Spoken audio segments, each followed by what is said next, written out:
Scene 2. The time jump, the world around. Robert begins to twist. His body seems to dissolve into light. Fragments of time, ancient forests, oceans, meteors, and volcanoes flash around him in seconds.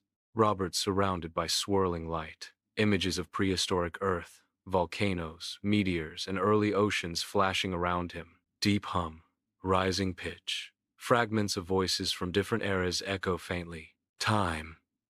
It doesn't move in one direction. It breathes, it folds, it remembers. Robert shouting over the noise. What's happening to me? Where am I going? Flash of light silence. Chenetre. 10 million years ago. Robert wakes up lying on wet grass. The air is thick with mist. Gigantic ferns tower over him. The sky glows orange.